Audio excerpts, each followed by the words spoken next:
What's up, everybody? Welcome back to Clocks Running, the podcast for everything flag football officials. I'm your host, Ant, and I'm going to fill this show with uh, uber's amounts of dad jokes and lots of references to Florida, just based on the guests we have tonight. So let me just bring them on. Let's get right into it.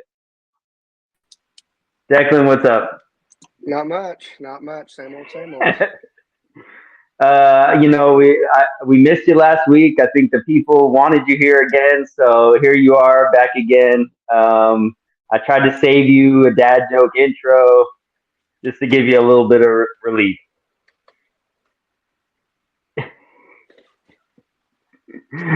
All right, Appreciate let it. me Appreciate get it. Yeah, ready to Tasha come in back and here. stir some more controversy like the week before. There we go. All right, Tash, what up? What up? What up? I know Lance isn't here, but I gotta represent for my West Coast peeps. Oh, Beanie. Yeah, I know your feelings were hurt when I said that was the worst coast. They were.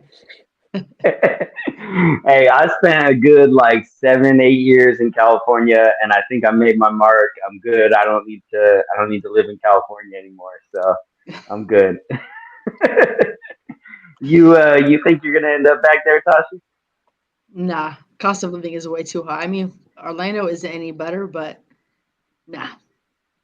Yeah. All right. Cool. Declan, you shared a little story. I know this past weekend you were doing baseball. It brings me right into the first question of the night. And so I just gonna start you off, Declan. How do you approach officiating flag football compared to other sports? Well, when you take the field as an umpire in baseball, you have many different things than you would in flag football, such as you're trying to think, do I know these coaches? Have we had this 24-hour call up? Do we know how these coaches are? Because in flag football, you normally have teams that I've always had teams I've never seen before, never met before, always different.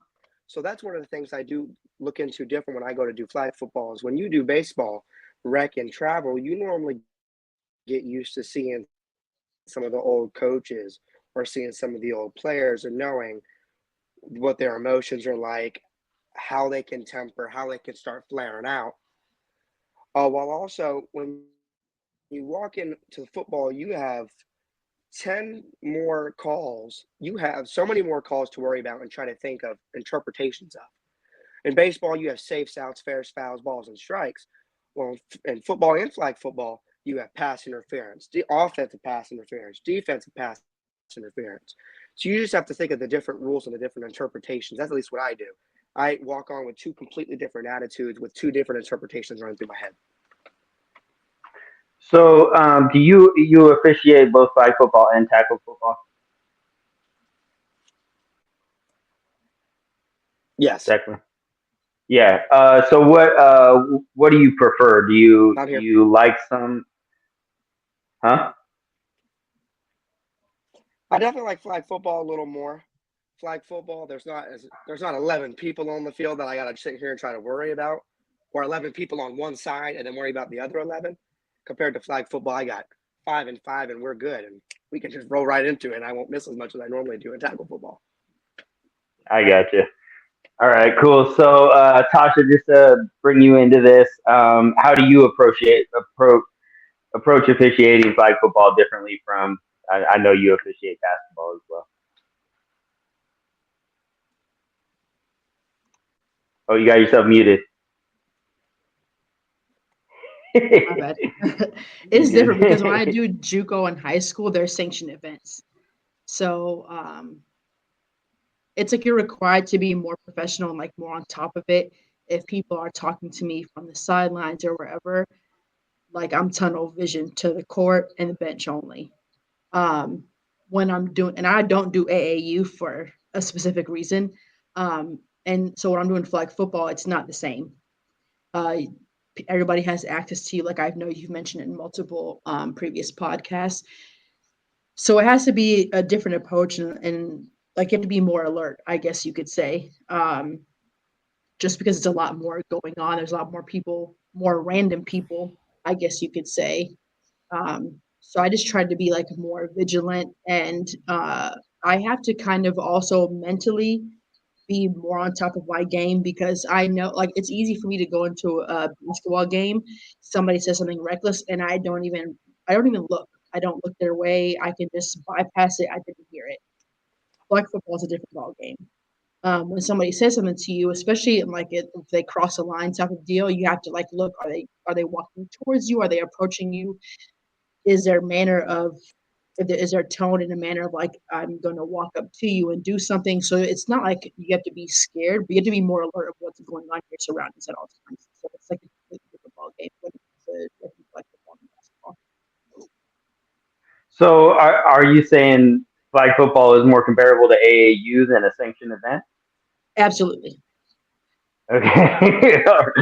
Because just like Do, AAU, parents are right on the sideline as well. They speak more recklessly. There's again, in section events, you have police officers regardless because you're at a school, you're on campus somewhere. These you have to pay extra money for that, and they might not always be a resource that is available to you when you're at the fields. Plus, there's a million and one fields going on at once. So how do you think for the future of flag football? How do you think that flag football could kind of grow into that where it's more sanctioned? Do you think that's possible at all? I do think it's possible. It's just a manner of, I guess, players taking it more serious than they do now.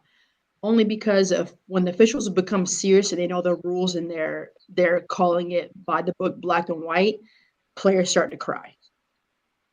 But they don't understand that we're doing it for a reason, and that reason is because IFAF now has their rules. It's an Olympic sport now, so we as a whole as officials are taking it more serious than we did previously, um, and players need to also come on board. Like, okay, they're calling this because it needs to be called that way. The rule book is there for a reason, and they need to understand that a little bit better than they do now. So I feel like if they kind of join the the wagon, the bandwagon, or whatever you want to call it, I feel like then we will as a whole grow together. So, not to put words in your mouth, but are you saying that that flag football players, maybe the male population, is what's holding back the growth of flag football? Oh, by all means, I'm not saying that women don't do that. All players, it's all encompassing. Okay. Every like a lot of flag football players in general, including their parents, are misunderstanding why we're even there to begin with wearing those stripes. Um, so not just the men, not just recreation players, Yeah, everybody. yeah, got you. Yeah, and I mean, I haven't officiated like the AFFL or college level flag football, so I don't know necessarily how that is. If it's more controlled because it is in an enclosed environment, they play in stadiums and things like that. But they're also doing like a game at a time, and there's not just like you said, there's not all the field going on and everything like that. So flag football is very accessible. Declan, the baseball that you officiate, is that sanctioned? Is that a lot more controlled than flag football?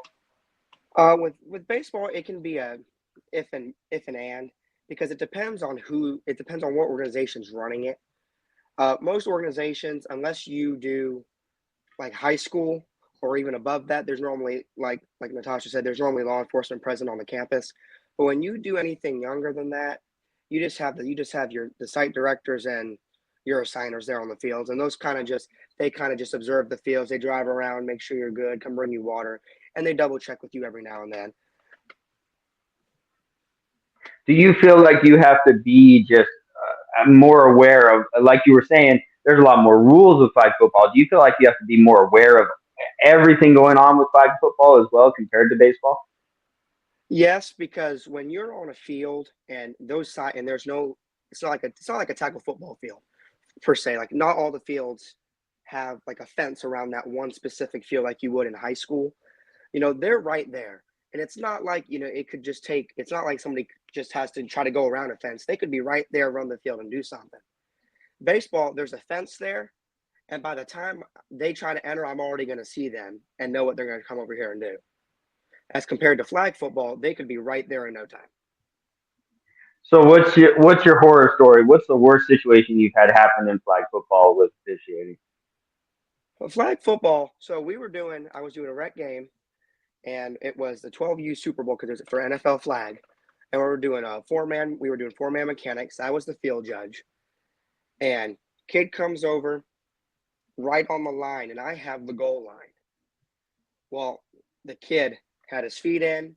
He leaned back with the ball over the goal line, and then they pushed him back. Then they pushed him out. So I throw my hands up for a touchdown because the ball crossed the goal line. Everything crossed the goal line. So I threw up for a touchdown. We were fine. Well, then after we set the ball back down again and put the ball back in play, a parent from the sideline who we thought was a coach decided to try to take the field and started running his mouth to the white hat. Well, the white hat disqualifies him from the contest, and then he just starts threatening us. He's going to meet us in the parking lot this, going to meet us in the parking lot that. Me, two other officials, because the boss came down, he didn't do nothing about it. So me and two other officials, we said, we're going to take our pay and we're done. We left in the middle of the game because it just became too hostile. And we said, if you're not going to help us or defend us, what are we going to do? I was 14 at the time. What am I going to be able to do in that situation? That's a grown man. So we just walked off the field, got our money, and we went home for the night. Do you find that to be something that an obstacle you have to overcome at your age? That maybe whether it's parents or other players, that they try to kind of push you around a little bit because they can tell you're a little younger. 100%. Because if you have somebody that's older, in their mind, they're thinking, okay, that person's more knowledgeable. And they think just because I'm younger, I'm going to, they're like, oh, okay, you know what, maybe you're right. Or they're going to sit here and try to push, and push when you can have anybody else. I'm not that kind of guy. I've given up on that caring. Like I've had coaches come over and try to reword the rules in their favor. I'll tell them no, it's not what it says. And then they'll walk away because they realize that they failed. But yeah, that's definitely one big thing I will say. Being a teenager, that I do have to try to overcome when I officiate.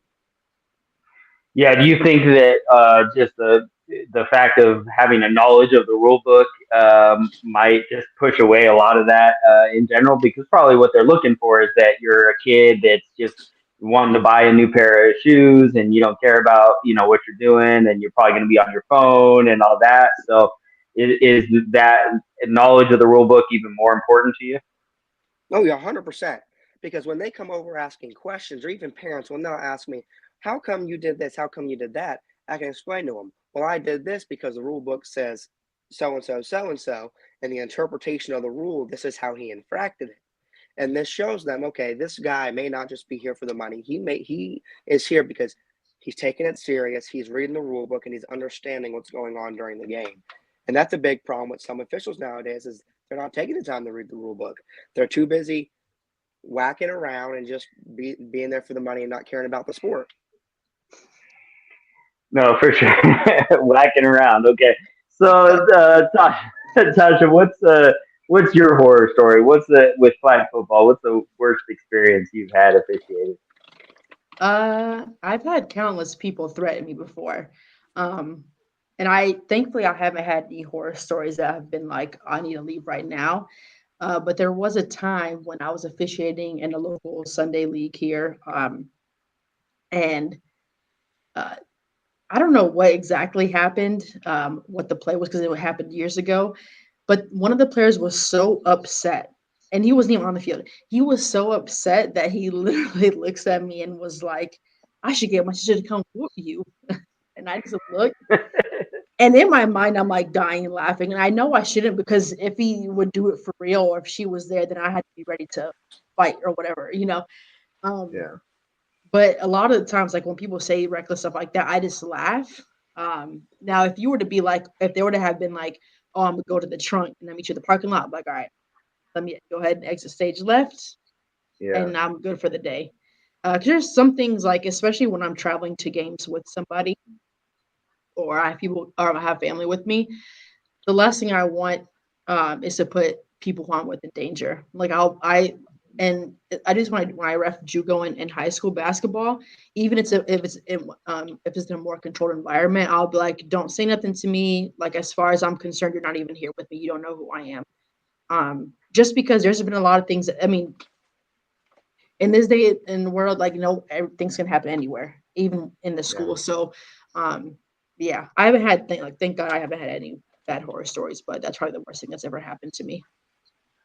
Yeah, and I mean, I've had like a lot of situations. I mean, when I was playing, officiating where fights break out, I usually just, when I was running my own organization and it was really, my reputation and my name on the line, I was a lot more willing to like get in the middle of fights. And I just had this technique with players that anytime a fight broke out, I would just like bear hug the instigator of the fight, and I would just have the biggest smile on my face, bear hugging them, and they couldn't help but like all their rage would just go away, and then I'd be like, "I'm sorry, sorry, Ann, I'm sorry," and usually we were able to kind of get situations to cool down a little bit. I had a interesting situation happen in East Coast Nationals a few months back, and it's funny because like Declan, like you were saying, that you kind of have that familiarity.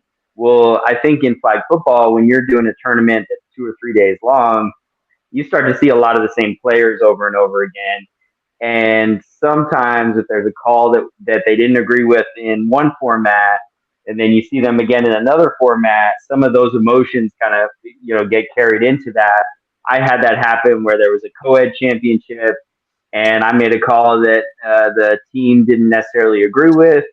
And the next format that I was doing was fives rec, and it was the same, same guys, and they were playing, and I had to officiate them.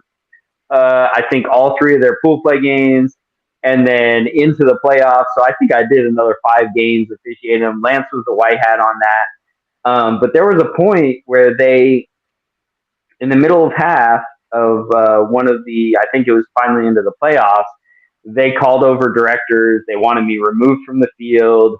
And unfortunately, something that, same kind of thing like you were saying, Tosh, I start to smile a little bit when someone's, talking reckless and they're saying crazy things.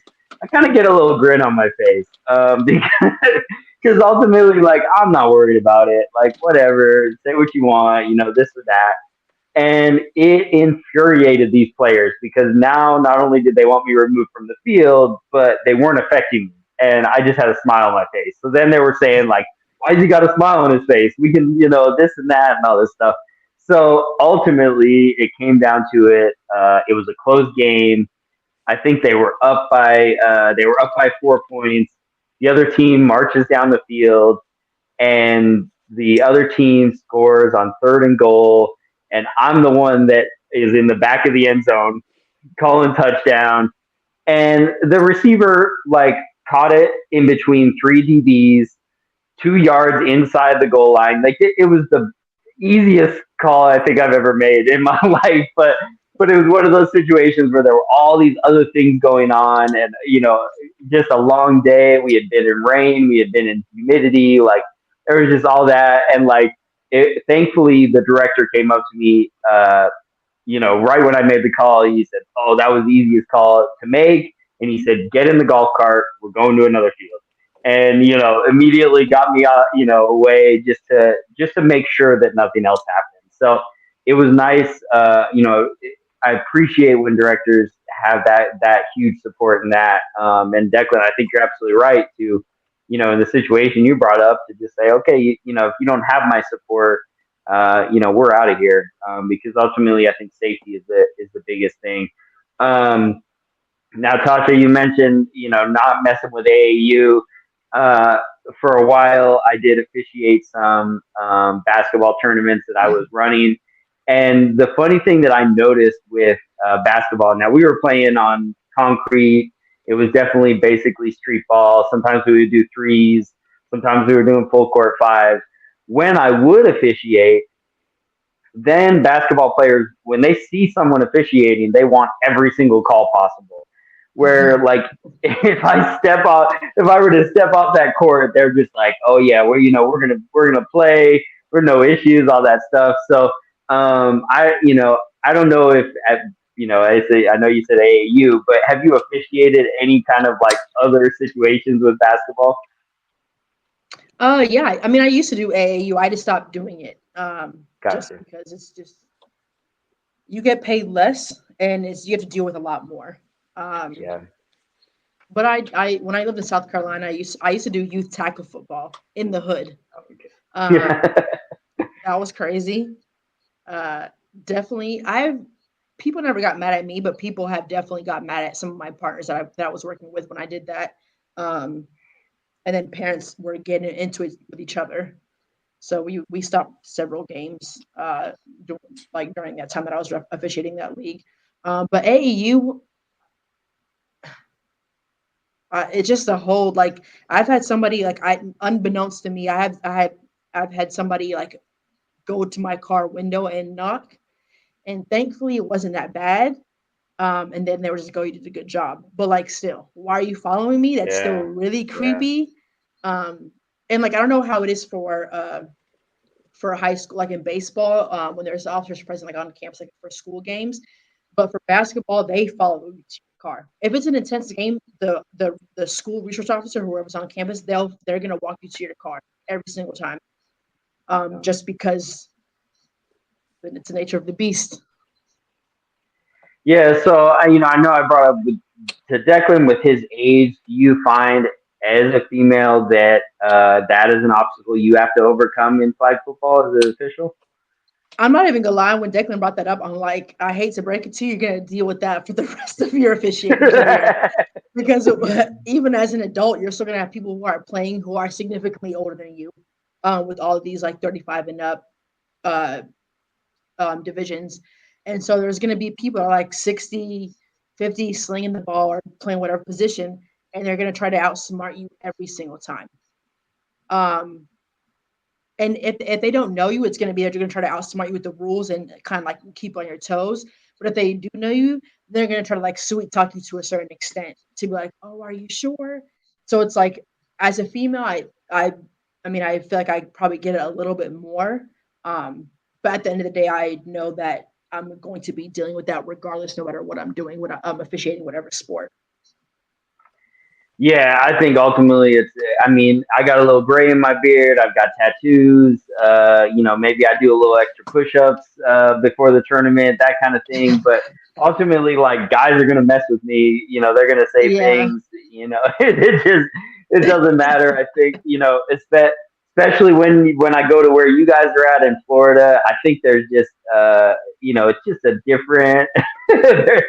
There's just a different tone in Florida, and I just think that there's some teams out there that they feel like we've been playing flag football for 30 years and we're going to do whatever we want.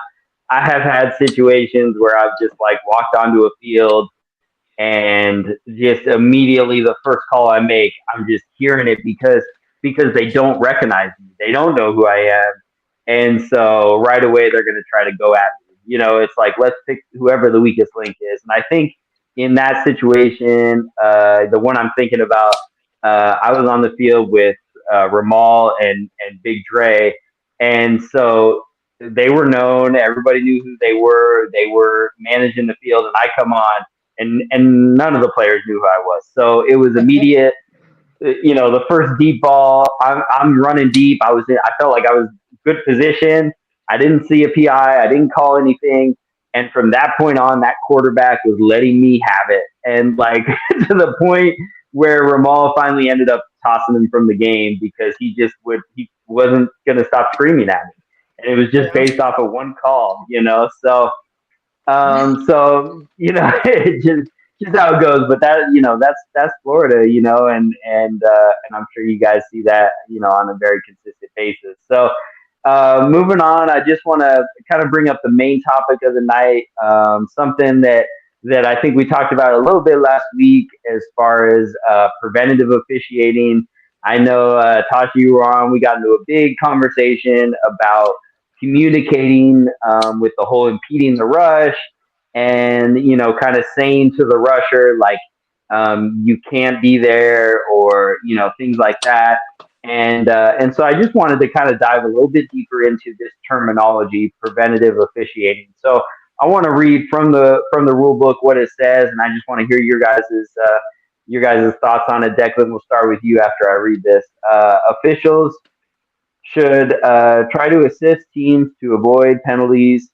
Cautions and teaching points are appropriate most times. It is not the mission of the game officials to flag every small nuanced infraction of traditional high level football unless it produces a significant unfair advantage. So, Declan, what are your thoughts on that? Well, the whole beginning of it of saying we're not supposed to call everything or every small thing, which I agree on to a certain extent, because some of these small things these players want. Like when I did the World Championship back in January, even that littlest thing that they wanted, they were like, "Can you give us that?" I'm like, "But then you understand I got to call it on you guys too." And they're like, "Okay, yeah, we're fine with that." Until I called it, then we already know how that all went down. But it makes sense with the whole definition, and it also makes sense of the whole teaching point, especially when you do youth, because these kids do not know everything. So a lot, especially when you have the younger kids. Good lord, you see, sometimes you have to do a little, do a little educating, which is fine. But when you start getting to the adult level or even the high teenage age, they've been playing it a little bit. I don't teach them. I don't even talk to them half the time, especially these adults, because they think they know everything anyway. So you know what? That's fine. Go ahead. I'm gonna let you on your own lonesome, and I'm just gonna sit back, relax, and throw penalty flags because that's just what I do. But Yeah. the there's some things I do agree with, and there are some that aren't. The educating, yes. Not calling some of the super small things, yeah. But other than that, it's an iffy. So do you throw like with the 6-year-olds? Are you throwing a flag guard every single time you see it? It will be very rare that I even throw a flag on the 6-year-olds. Yeah, It's for probably sure. their first year playing flag football. Every single one of these kids do not know how to stand still. They will not know to stop moving around. Half the time, once the referee blows the whistle, they're already taking off. I'll just sit Yeah. there and I'm gonna let them run because Yeah. even then, the kids. Well, this also depends on what division, because I've seen some very good 6-year-olds, and I've also seen some not very good 6-year-old teams. But again, the possibility of me throwing a flag guard or even like a false start is probably slim to none. Yeah, definitely. I think the majority of the 12 minutes of each half, so much of it is spent when you're setting the ball is just like, hey, just watch this. Can you watch this? Try not to run over that other player. Try not like it's a lot of that. I think I think it also depends on how the coaches and parents like how their culture is, because they can make it really hard to take those teaching moments. I think once parents and coaches start yelling for every little ticky tacky thing, and you start to call it, I don't know. It's just really hard with those younger divisions. Tosh, how do you feel about this definition? Um, I definitely enforce it more like when it comes to 18 and up, only because they understand more of what's going on, even if they don't read the rule book, which we discussed last time. They really don't. But they can understand more of what's going on. A lot of the times, I really base it on whether there was an advantage gained or not. For example, flag guarding. If you try to flag guard by swiping your arm and that defender still pulls your flag, there was no advantage gained.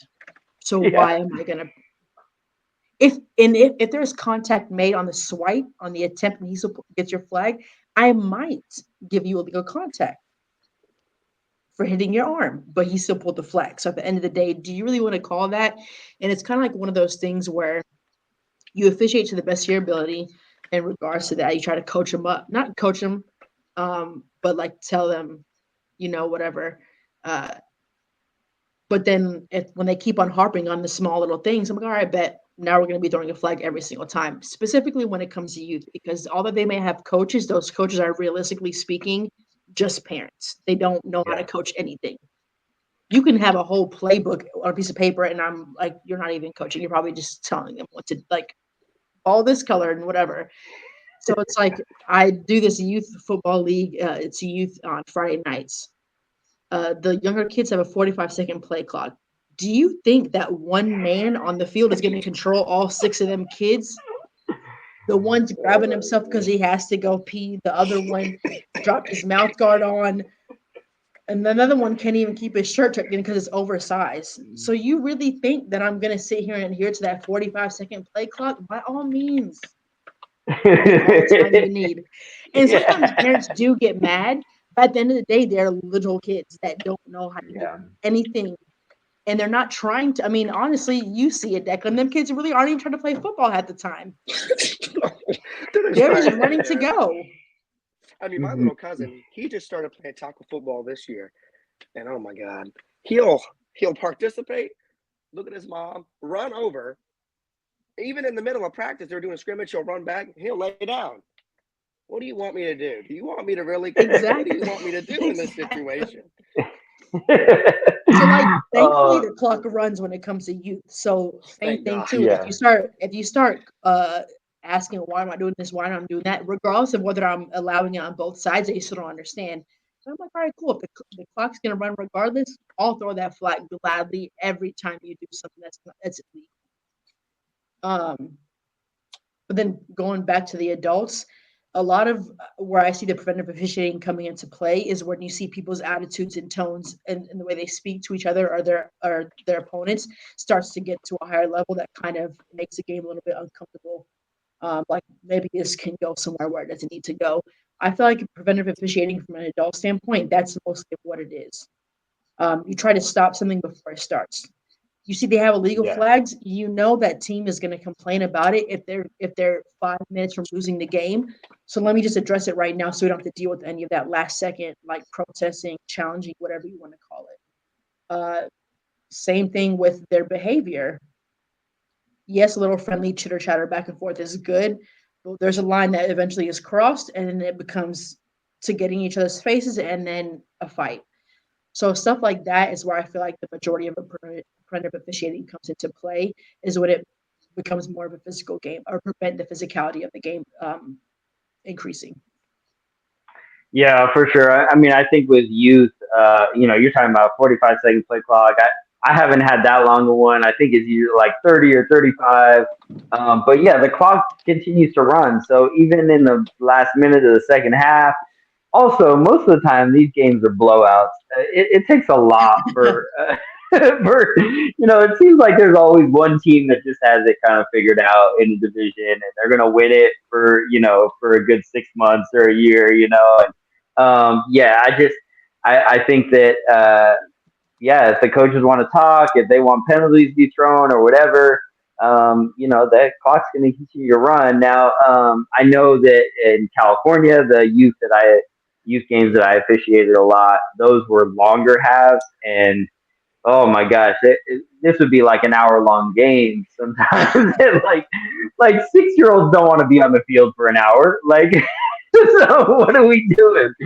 And then on top of that, they would have two or three games that day. Like they're spent after the first half. So, but in the back of the director's head, they're like, well, we want the parents to be able to get their money's worth and all of that. And it's like, yeah, but like, come on, that's 3 hours for like, what is a 6 year old doing for 3 hours ever in their life? Like, like, Picking their nose, taking their like, wedgie. you know, What's better is that with 6-year-olds, that's the highest attendance I ever see. That's yeah, true. It's eight. It's 6 to 12 is normally the highest attendance. Anything after that, those parents don't care no more. They'll sit in the yeah, parking lot. yeah, no, absolutely. Yeah. So Tasha, do you feel like as far as preventative officiating or just kind of how you approach things, do you approach the game a little differently compared from rec to pro at all? Um,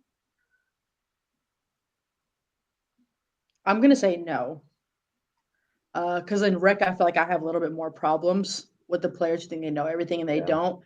And then pro, I feel like they try to kind of outsmart you. Yeah. Um, so I approach it in a sense. I do approach it the same, but different at the same time. But I just try to. The one thing that I keep the same is my communication with the players. Really, just the coaches on both teams, or the captains, whatever you want to call them. Because those are the people that I need to address, and they should be able to control their team and speak to them. So I feel like if I'm able to have a good rapport with the both of them on both teams, then I feel like it helps the game go in like more smooth than it would if I didn't try to establish that with them before we even start. Um, so Yeah, I think it's just kind of two different beasts, but I try to approach it the same way. I feel like um, I don't know. Sometimes I look at it like, okay, these are rec players and they're just trying to have fun, but at the same time, maybe they do want to get better. Like we can't just make this blanket statement that all rec players just want to sit and rec and they want to sandbag and they want to play for the next 25 years until they're 60 and this or that. mhm. Maybe there are some players that actually want to advance to that next level, and so approaching it the same way, having a tight play clock, watching the line of scrimmage, really well. I think just in general there is a little bit of that, and that's something that I will say to players when I hear somebody, 20 yards down the field on the sideline yelling, "That's a false start! That was a false start!" And I'm like, the first thing I kind of say is like, I'm not going to call every twitch. Like we can't do that because is what is very different from other sports or from the NFL is that these are 12-minute halves. Like these go so quick, and so if we are going to spend these 12 minutes calling every little thing, and especially with adults, we're talking about adults like that. It just what have you paid for then? Like we're just continuing to just have false starts and delay games.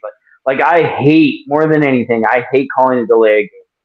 Now I will run a tight play clock, but I like to make sure that I'm announcing it and so I'm communicating.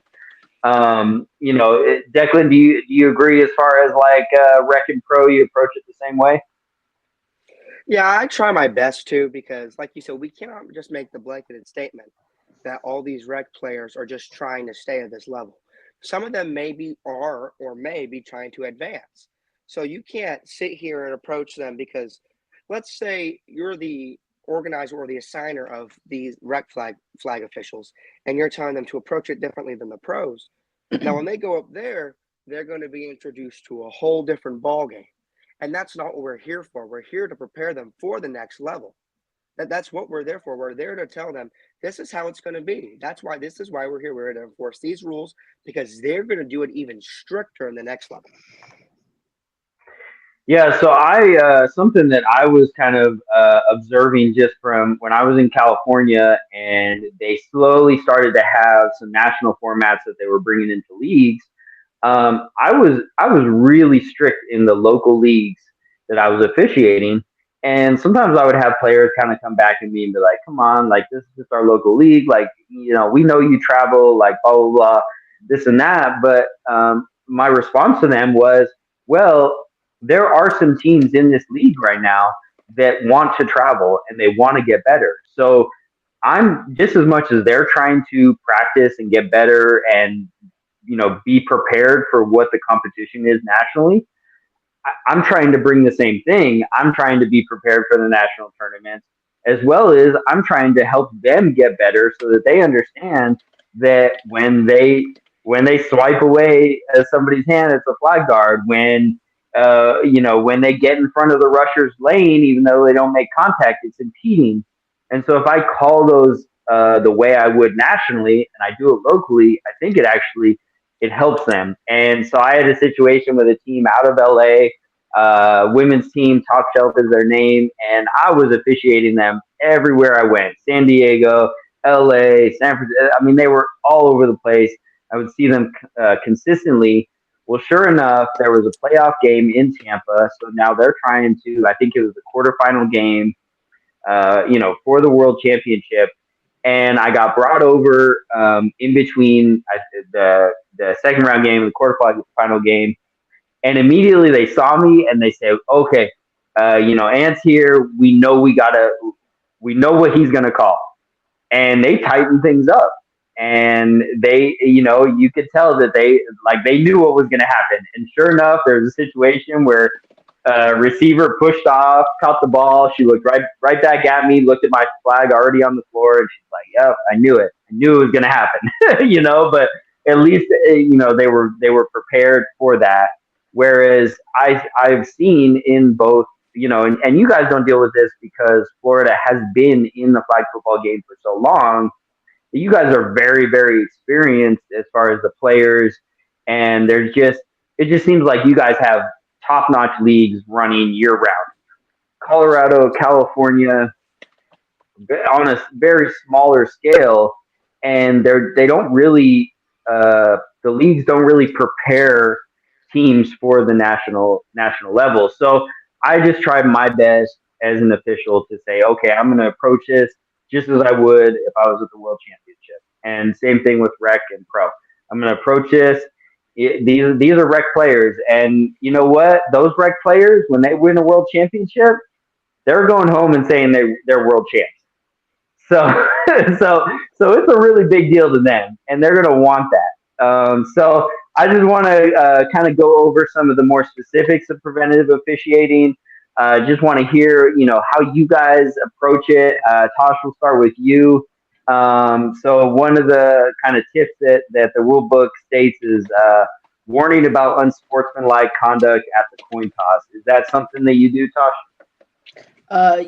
Depending on the age, if I feel like you're adult enough to not do something stupid, or like I know you that and you have pretty good behavior, I probably won't mention it.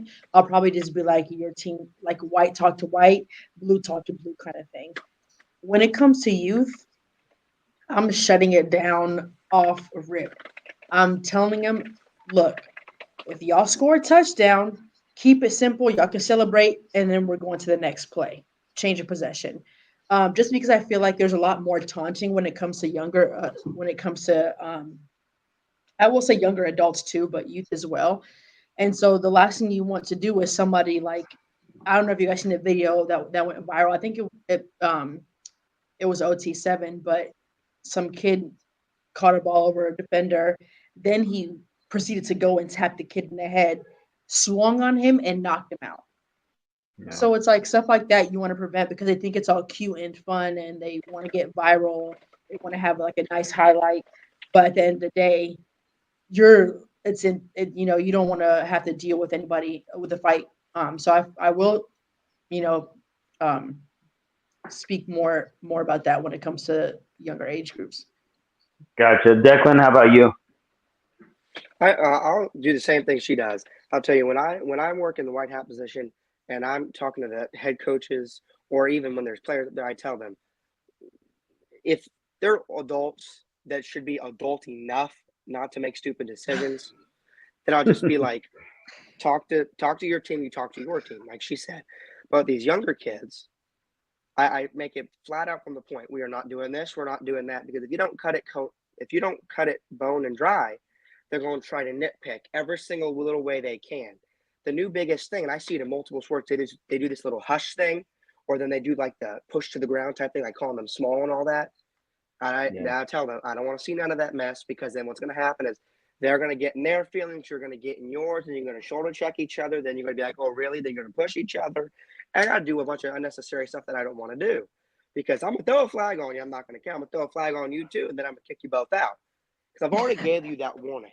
I'm not a fan of the whole me give you one warning, give you another. That's why I'm a fan of cool down plays because I'll let them sit out for 5 plays back. You do it again, you're not getting 5. You're done. So that is one thing I'll say. I'll make it to the point at the coin toss. Yeah.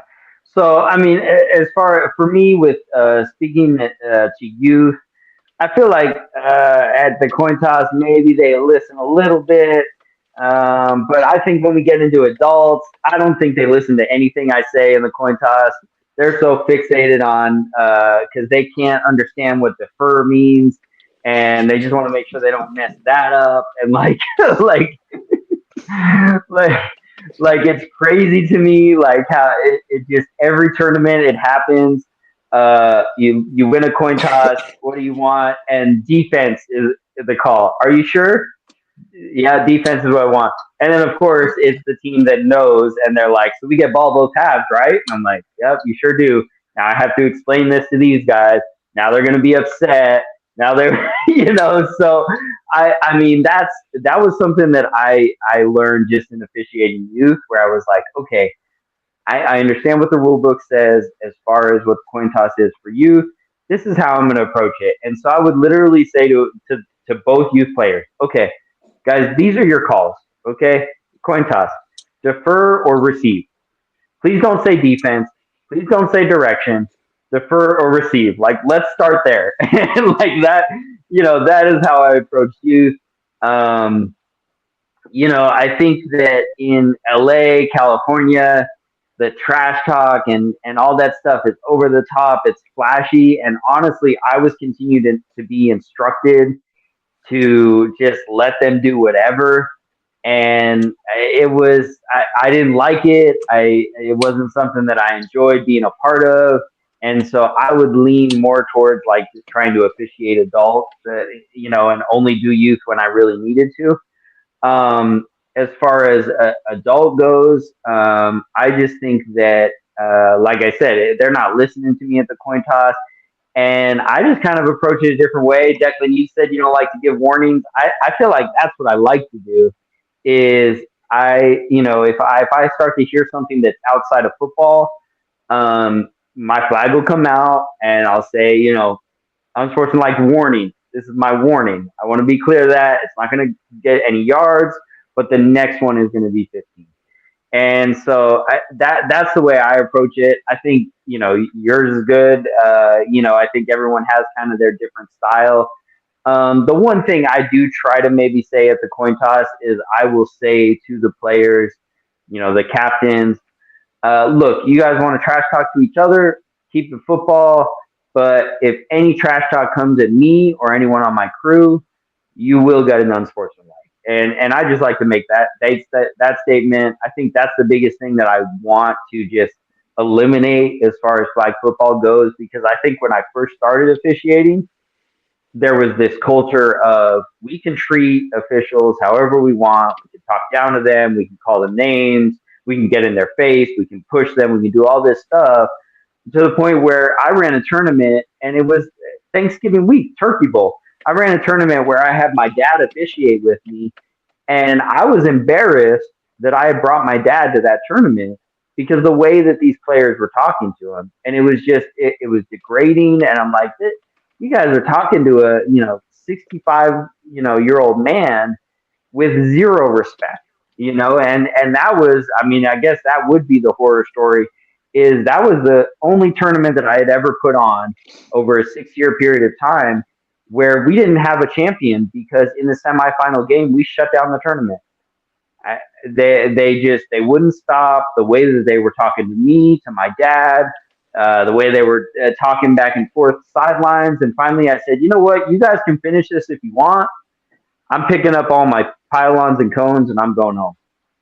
And we just ended the night, and it sucks to do that, but I think that has to change. Like, officials need to be treated with respect. So, Tasha, anything else you want to add about the unsportsmanlike aspect of it? Um, I feel like I'm not a fan of the cool down period only because I feel like I'm acting like your parent and you should know better, especially as an adult. So it's hard for me to sometimes um, not throw a flag right away, just for that reason. And I feel like when you do that, it enters a matter of let me see what I can get away with next. So Yeah, I'm not a fan of that per se. Like I do like to, nip it in the bud right away with the flag. Um, just for that reason. And I feel like as a female too, the disrespect in the way they speak to me escalates a lot quicker than it would to a male official, in my opinion.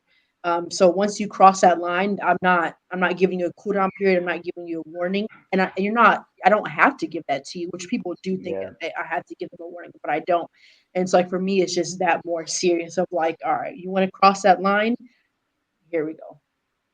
Yeah, no, for sure. I mean, I think that that is for me something. If I, especially if some another member of my crew, if a player says anything, I don't. There aren't certain words that I need to hear.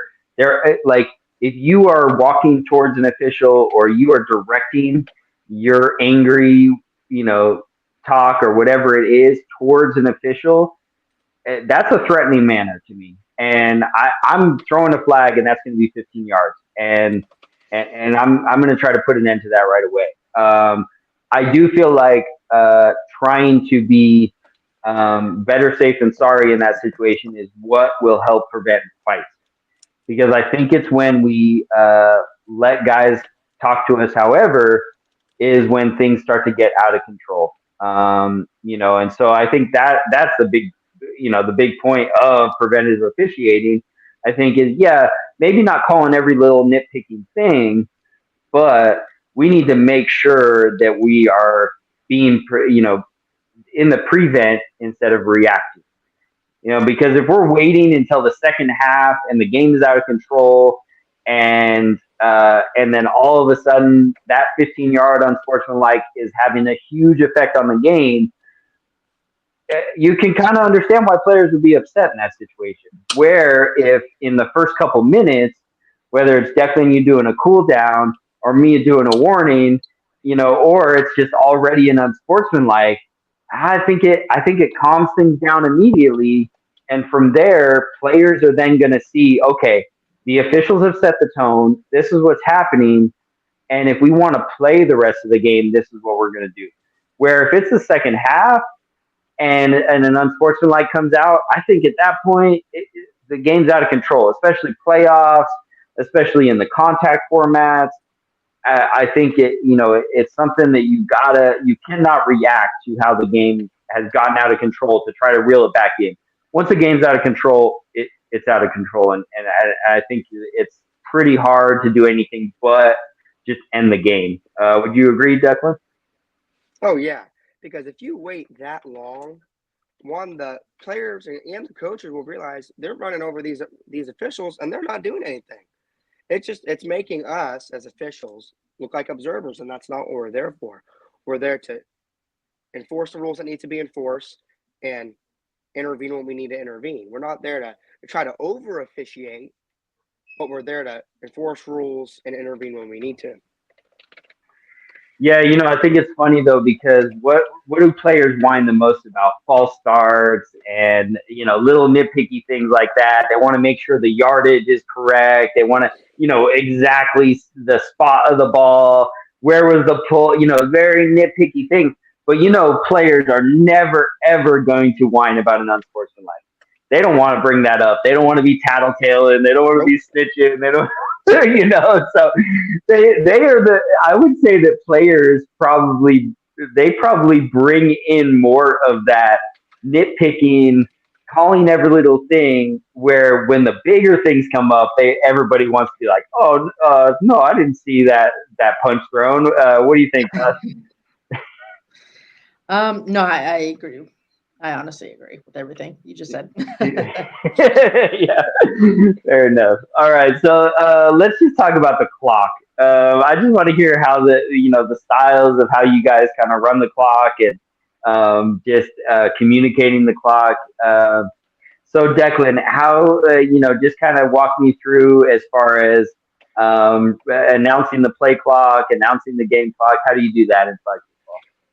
So I'll start with the play clock. When I do the play clock, I'm a big stickler on it. With the young kids, I'm really not. But after they hit that young adult and up level, I'm a big stickler on it because they've probably been playing it a good decent amount of their life to know we got to keep the game moving here. We're not here to be in la la loopsy land. We're not here to take all the time we need. There's a play clock for a reason so we can keep the game moving. So I'll tell you right now, when I get down to that 15 seconds, I'll tell them at the coin toss. My hand will go in the air. That's letting them know they got 15 seconds. When it gets down to 10, I'll yell 10. And after that 5 mark, then I'll start counting down with my hands still in the air. After I tell them 5, they 9 times out of 10, after I yell 10, that's when they start getting their move on because they realize that I'm going to count down to 1. And if that ball's not gone by the time I say, I'm throwing a flag. With the game clock, it's a little different. I let them know that when I wind my arm, the clock's going. When I wave my hands in the air, I'm stopping the clock. I'll always let them know when I stop at the clock. I'll always let them know when I start the clock. Now, if they come over and ask me what the time is or like how much time we have left, I'll tell them. But I'm not a big person on we have this amount of time left after the touchdown. I know some officials that I've worked with like to announce everything after the touchdown.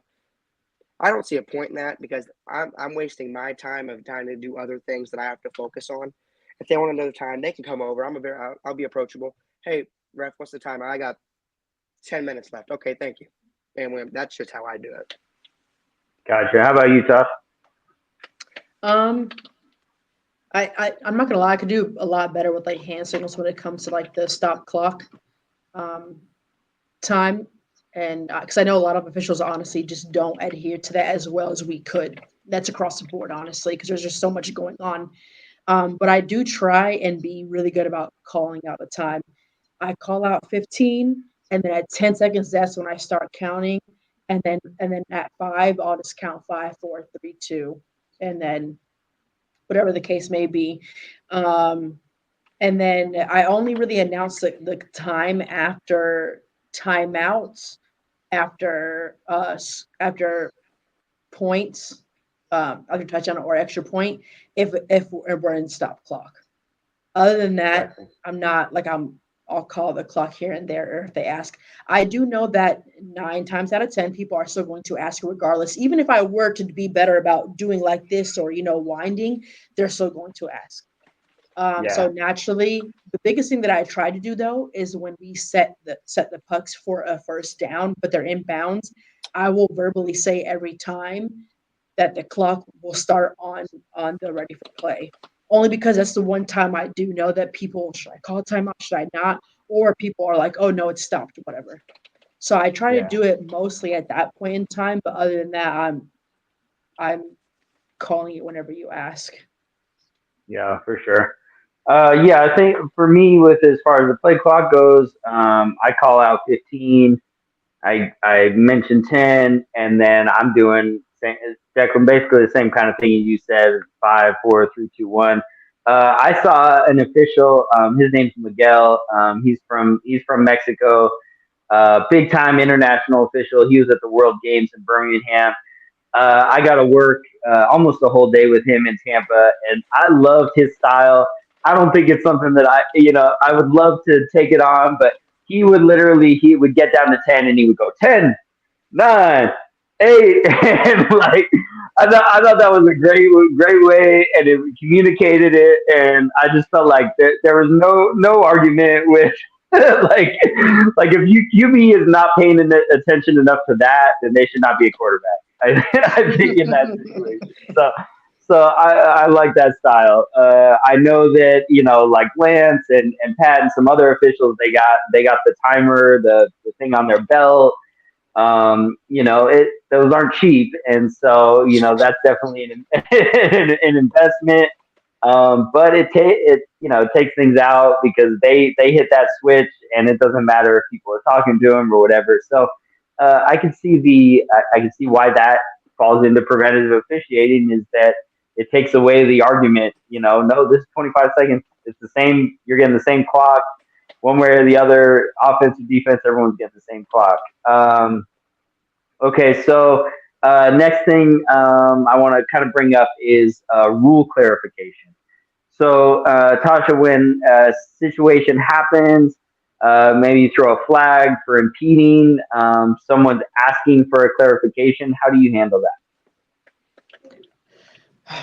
It I because we have those little flip books with the rules. Honestly, if I have that on me, I'm probably bringing that out. Only because, like I said last podcast, I could literally read. I could recite it verbatim, and people still aren't going to believe me. So if I have that, I don't even care what rule it is. It can be the most basic rule. If I have that, I'm pulling it out just because it's in black and white in print. And I mean, I might still have some questions in regards to it, but that'll help me more than just me reciting and they're like, oh, I don't believe you or whatever. So Yeah, Declan, what do you think? I mean, when they come up asking rules clarifications, I do the same thing. And that little booklet is a lifesaver because, like she said, 9 times out of 10, they're going to look at you like you're the stupidest person alive, even if you're reading the rule. I mean, word for word out of the rule book. So I Yeah. mean, pulling out the little booklet, it lets them know that I'm not trying to sit here and screw you over. I'm telling you what it says. And if it says this and this and this, and that you broke that rule because of this interpretation, then it takes down the level of their emotion of being upset at me, while also lets them know, okay, this referee, this official doing what the rule says to do. Yeah. Yeah, I mean, and speaking of like Tasha, like you were saying, how in the pro division, it's really about outsmarting, right? The players are trying to manipulate, they're trying to outsmart, they're trying to see where the blind spots are, all of those things. So I had a situation in Arizona. It was a pro co-ed game, and it was very early on in the game. And I remember the quarterback was like, "Oh, false start. That's a loss of down." And immediately, I pulled it out of my pocket and I said, "No, here it is, right here. False start. It's only under the last 2 minutes of each half." And so it was funny because then a couple drives down the road, then another player started to say something, and that quarterback was like, no, he's got like a rule sheet. Like you can't trick him." Like, so sometimes maybe it's just the appearance. I will say also, it helps even if we don't have every single rule in our little pocket in our cheat sheet, so we can't have everything there, but there is a huge amount of explanations. So where just being able to show it and say, with confidence, hey, this is what this says.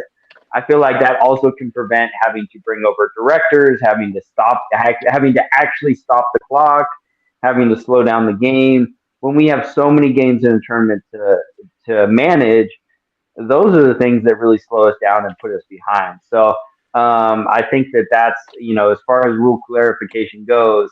Ultimately, players, if they choose not to read the rule book, that is on them. They can ask questions if they want, but we're going to keep it moving. And I think that across the board, if officials can focus on that alone, is don't turn your head toward the player. Keep your attention on the field, because the moment you turn your head, that player's kind of won in that situation. So next up, I just want to talk about, let's see here. Okay, line of scrimmage. So Declan, what do you do to kind of prevent false starts and offsides happening? What do you say to players on the line of scrimmage? So I try to tell them, because I sometimes bring pucks out when it's with the little kids, I'll tell them, or what I'll try to tell them is, I'll say, put the tip of your toe on that line. Do not put your foot on the line. Do not put your foot in front of the puck. Do not put your foot equal with the puck. I said, because what you're going to do is you're going to end up moving too early, and then I'm going to have to call a false start on you. I just try to tell them, or even if I just use my foot, I'll say, don't pass my foot. Don't be on the equilibrium with my foot. Be a step behind my foot, because I said that's going to save you time. It's going to save you a lot of other crap than you got to deal with, because it's going to help you not to false start. Being that close and trying to be that equal with my foot, you're going to jump that one time and you're just going to get false started. Gotcha. So that's with youth. How do you approach it with adults? Well, I'll tell them the same thing. I'm like, sometimes I don't bring the pucks out, because sometimes I don't even use them. I'll just put my foot there. I'll be like, or I'll just use my body. I'm like, I'm a pretty big kid. Don't be equal with me. Don't be past me. Be like right here on my shoulder. Don't try to go in front, or what you're going to end up doing, you're going to end up jumping, and then it's going to be, oh, Daisy, my fault that you jumped. Just stay right here. Don't try to be right off the bat, because you're probably going to be faster than I am anyways. So just be right there. You're gonna make it there in no time. Sorry, I got to write this down. You said it's going to be Oh Daisy, my fault. It's gonna be, oh Daisy, my fault. Everything's going down. I just knew that was gonna come because even I was like, wait a minute. What? Can you just is that like a saying from? It's from the declinary. It's what I like to call it. It's from the declinary. It's a bunch of random crap I come up with and I just say it. Okay. Okay, fair enough. I just never heard that. I haven't spent a lot of time in the South. I've only been to Florida for football tournaments. I don't know, maybe it was a Florida term, but okay. All right. Tasha, line of scrimmage. How do you handle it? With you, they can't stay still. If it takes two parents to be on the field to get them all together and there's only six kids, move all you want. Now, if you run like 5 yards, I still might even call far start. Like, come on, Charlie, let's bring it back to the line. Yeah. If you're an adult, or if you're like a high school age kid who plays flag football, I'm definitely being more strict about it, obviously, because they know and they've been playing football for a while. I don't necessarily give them any warnings, only because, like I said, I'm not here to babysit you, and false start is literally one of the most black and white rules there are to the game of football. Yeah. Um, and so like people like I feel like a lot of people cry about false start when it comes to moving the football. If they're moving laterally, so be it. If they like Lance was saying, if they're not making an intent to simulate a hike of the football, then go ahead and move it wherever you want to. I don't care. Yeah. And same thing with players too. Honestly, I've had a player sneeze so hard that the players on defense wanted a false start. And then, like literally, like right after that, the quarterback had called hike, and everybody was gone. And the guy who sneezed real hard, like sneezed so hard that he just stood there, and he didn't go when the quarterback said hike. And so in my mind, I'm like, I mean, did he like flinch by sneezing? Absolutely. Did he false start? No, because he's still standing right here. So it's like one of those things where you have to like gauge the intent of what's going on. Yeah. Um, so I mean, Yeah, I think I would say in the adult world on the line of scrimmage, it's a lot more ticky tacky with the contact formats because they kind of approach it with that tackle mindset, and they want every little thing called because they think that little amount is going to give the D lineman such advantage and everything like that. We had a situation happen. Same thing. It was in Arizona, and it was sixes contact, and we had this big discussion with Jacob, with the other officials, because what one team was doing on their D line is they were stomping, and they were putting their hands up, and they would stomp, and they were making noise as they stomped. And so, kind of the discussion conversation that we had during that tournament was that stomp is trying to initiate a snap. You are trying to cause you're simulating the snap by making a noise. So the D lineman you can wave your hands around, but the moment you're trying to make any kind of noise, whether it's with your feet or clapping your hands or anything like that, that's a disadvantage. So that was something that came out of that tournament. I think there's still kind of like a little bit of like disagreement as far as that goes. Like, is it really that big of a deal if you're stomping and things like that? I don't know. I got to lean on Jacob and the big contact guys in the East Coast that they decide how that goes.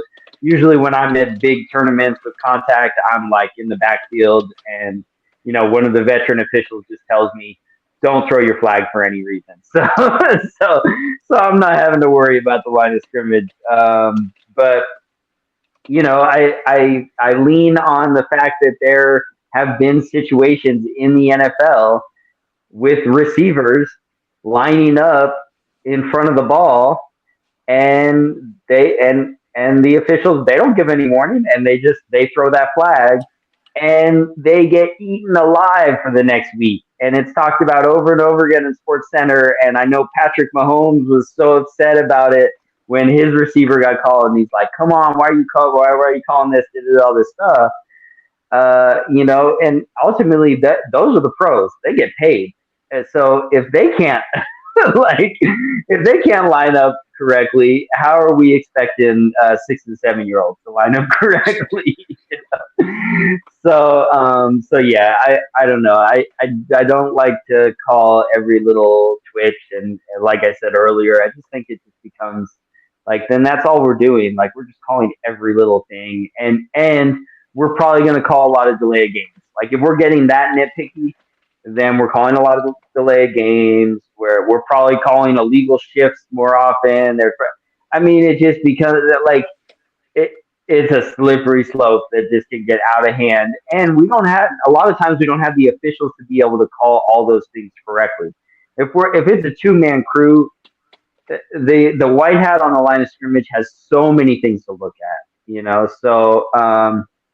So yeah, next up, I think I just want to talk about, and I want to hear your guys' approach to this, because I think I still struggle with trying to find the right way to do this, and feeling like I'm kind of messing it up from time to time. So the terms like balls away, pitch is good, forward or backwards pass, like Declan, do you declare that? How do you kind of use those terms? When the quarterback throws it, I immediately yell, and I've been better at it through the last tournaments I've done. When I'm in my countdown, he gets it, or when they throw it away, I yell balls away, and I'll drop my arm so it lets the defense know. Now, if you make contact with this quarterback, I'm 100% going to flag you for roughing the passer.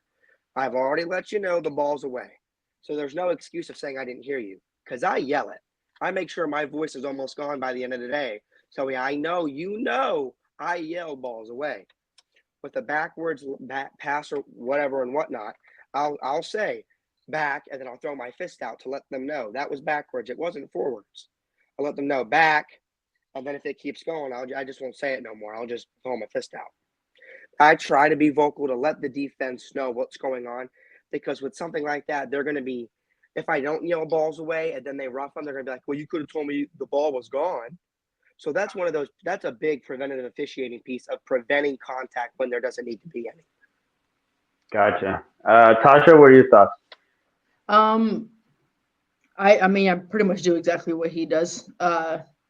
So when I know there's a good rush and there's a good quarterback, um, and it's going to be close every single time, I cannot afford to not say balls away. Just because it makes the game that much more clear cut as to what's going on. 100%, in my judgment, that ball was released before you got to his flag. So it's without a doubt. And unfortunately, it's one of those things where you have to be also very consistent in doing, just because of what's occurring. When you get to the higher level of, like, those rushes are better and better. So you have to be able to be on top of your game in your judgment of what's going on. As in regard to backwards pitches down the field, I used to put my arm back, but if I'm running with them, it kind of is just more work for me to do this. So I'm just verbalizing back. And then I kind of just, depending on the amount of people in the crew, if I'm not keeping up with them because it's passed on to the next official down the line, or they just outrun me, I either do the best of my judgment by calling it myself if I'm the only person there, or it's kind of like you passing on that responsibility to the next official to be able to watch for that. And then I don't say the ball was forward, because that's when my flag is for. They'll know, like, oh yeah, that must be a forward pitch. But I do. Yeah. That's like one of those things where, like, you can't afford to not say anything, because you don't want to have to be in a situation where they make it forward, or they throw it backward. They thought it was forward, and then everybody stops. Then they go on to score. Oh, hell's gonna break loose, and they hit you with the old daisy, and then it's like, what do I do now? So Yeah.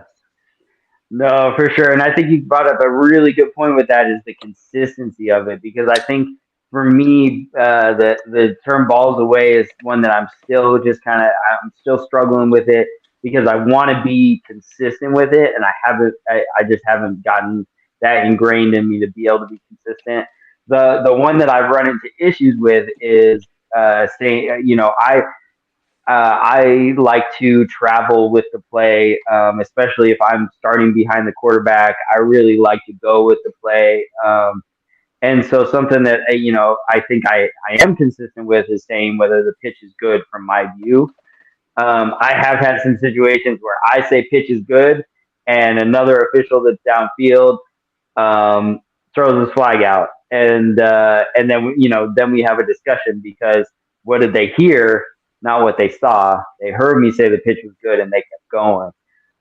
So but ultimately that's a good situation where as a crew we get together and we talk about it, and we see who had the best angle, and go from there. So yeah, I appreciate you guys sharing your experience and kind of your thoughts on preventative officiating. The last thing I want to bring up in this topic is I think what the most really important aspect, and one that is it protects us, protects the safety of the field, of the players, and hopefully prevents fights from happening, is keeping the sidelines clear. So Tasha, how do you handle that, keeping the sidelines clear?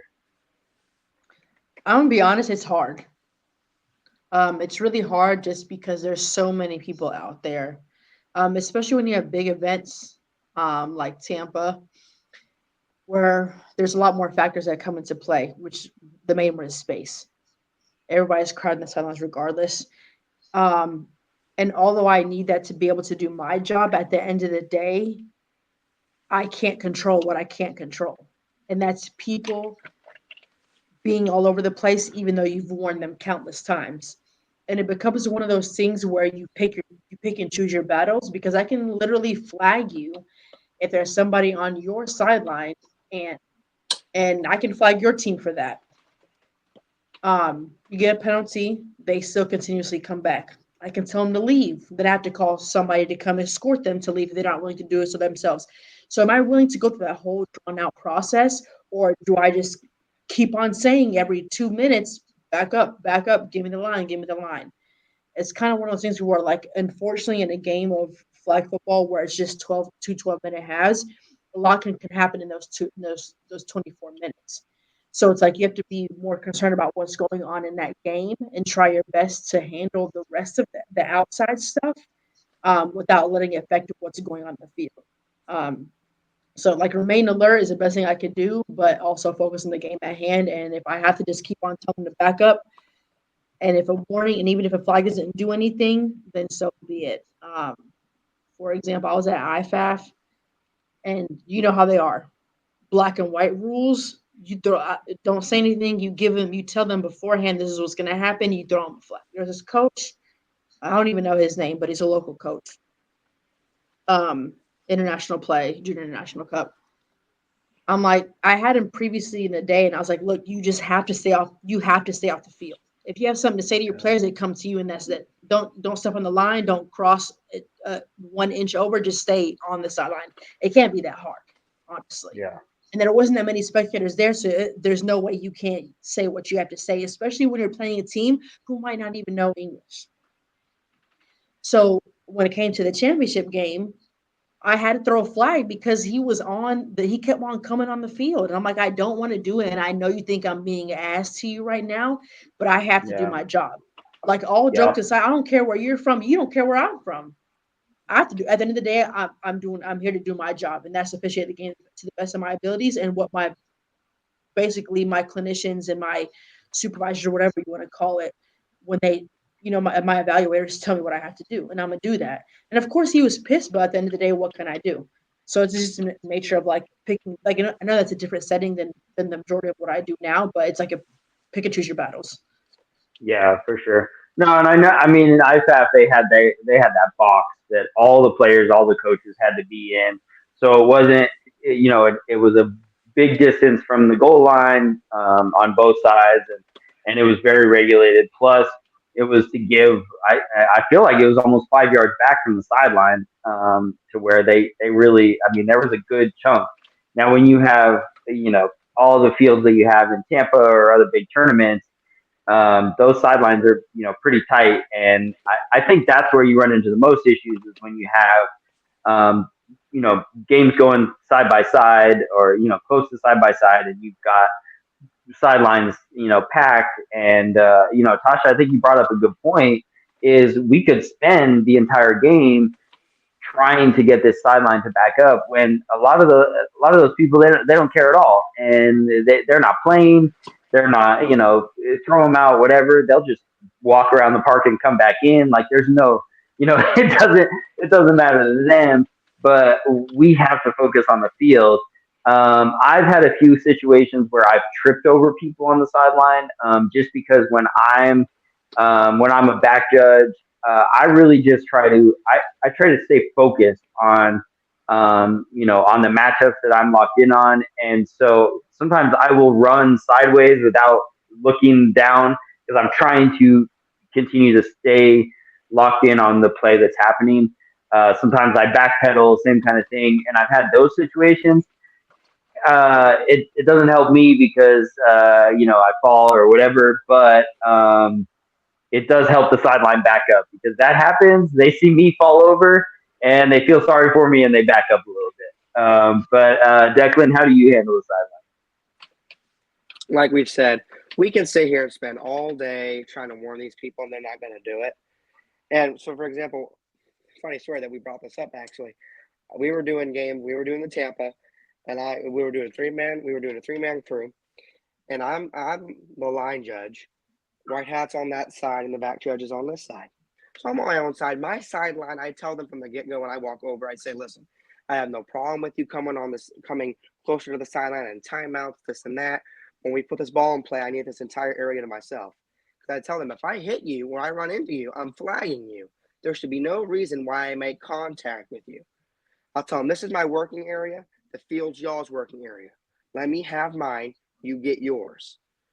We had a team that wasn't even playing yet, and they're all congregated down on the sideline about where the first pylon going into the end zone, and the deep ball thrown downfield. These two jump up for it. The offense catches it, backs into the defense, and the defender backs into that team. Well, everybody gets up now cussing at each other, and then they all just start fighting. You're not even on my field. What are you fighting for? Yeah. So I walked over, and I'm flag happy. So I'll sit here. I threw one. I threw another. Threw one out my back pocket. Threw my hat in the air. Now I'm just standing here. Because now, and I'm just beep, beep, beep, beep, beep, beep, beep, because I know they're going to get sick and tired of hearing that sometimes because I get sick and tired of it. I was going beep, beep, beep, beep, beep, beep, and we were able to finally split them up. And I'm like, go, get out of here. You have no purpose even being close enough to my sideline. So I try just to tell them, listen, you have your working area on the field. Let us have ours because you get a bunch of space. I don't get that space. Because one time I did that, I got ran into. Never did that again. Never, ever did that again. Yeah, and I know I've talked about it out here in Southern California. They do a lot of shared sidelines where it's one sideline for two fields.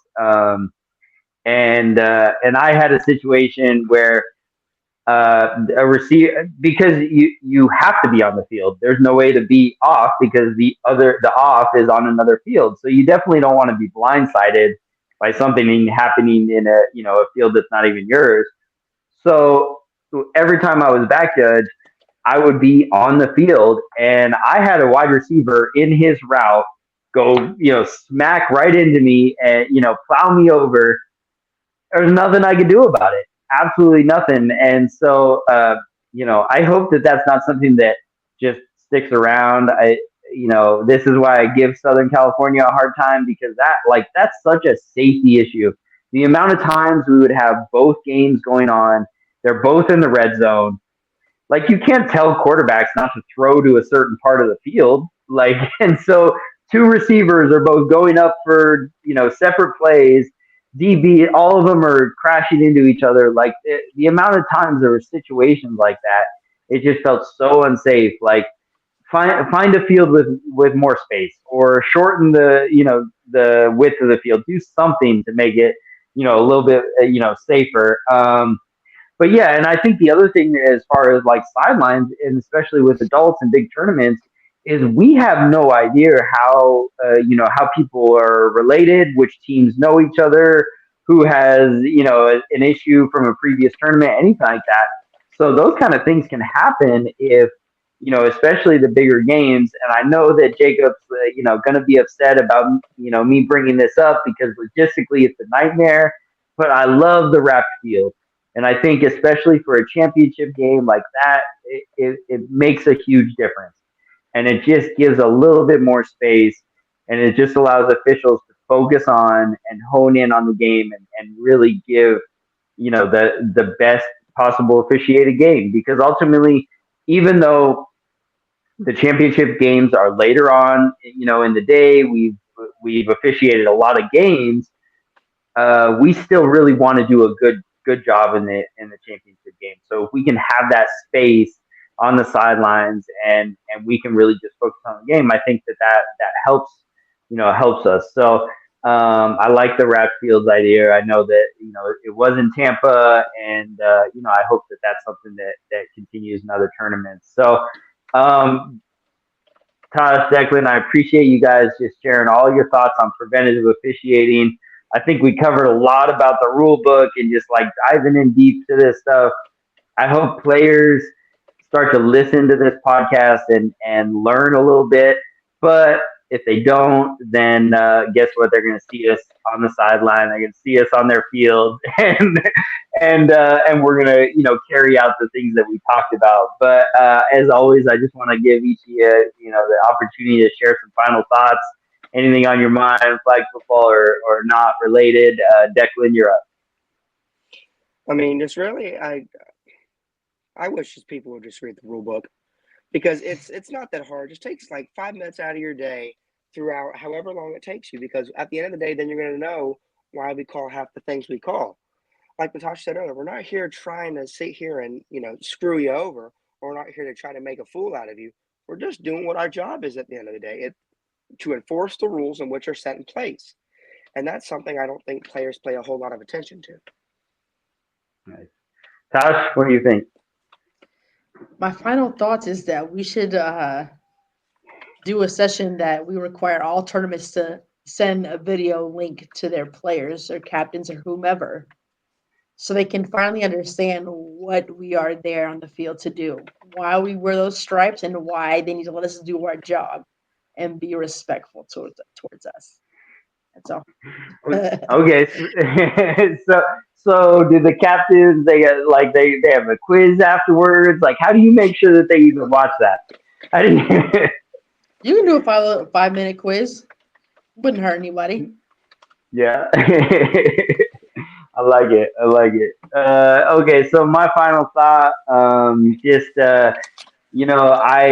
wore one of my championship shirts from Colorado, indoor arena league. I don't. Florida probably doesn't have indoor arenas for flag football, right? That's not. Not for flag football, no. Not for flag football. Yeah. So I wanted to wear it. I want to just kind of bring this up. I know I talk about it a lot, but I came in Colorado. That's where I was first exposed to flag football. I played, I officiated. California. I just want to challenge the smaller states out there to just continue to just embrace the national rules, embrace the national formats. Like, let's continue to build. This has got to be like a grassroots thing. Like, let's continue to build up the sport and not have it. Sorry, guys. I don't want it to always be Florida. I don't want it to always be Texas. I think that other states have a lot of athletes, have a lot of football players that can shine and can get exposed, get onto the national teams. But in reality, Florida and Texas, they've been playing the national formats. They've been playing those same rules for so many years, and they do it 7 days a week, 365 days a year. I mean, there's just constantly leagues going on. So I want to challenge all the smaller states, not just Colorado. California's a big state, but they don't have a lot of flag football out there that's playing the national rules. So all those smaller states that come and they spend all the money and they go out to Tampa, challenge your directors to change the rules, switch from triple threats to poppers, stop playing eights or weird formats that only are in that state and start playing fives, like, because I think it'll just help the game grow. I think it'll make the world championships even more exciting. Like, it's so cool to be a part of an organization that has 1,000 teams. But it's hard to watch a team come from Seattle, Washington, that they spent their life savings to get out to Tampa, and they spent all their money, and they go 0-3, and that's it, and they're done. Well, if they knew what the rules were, if they knew what fives was, they might have a better shot. So that's my challenge to the smaller states. Next week, you guys won't be a part of this, but we are going to have an international episode. So we are having officials from a lot of different places outside of the country. So I'm excited for that one. We are everywhere now. I tapped into the iPhone users with Apple, and we are on every other place that podcasts are available. I have just been flooding Instagram with clips and misquoting you guys best as I possibly can. We are on TikTok and everywhere else we can be found. So I appreciate you guys coming in on tonight, and I'll see y'all soon. Peace.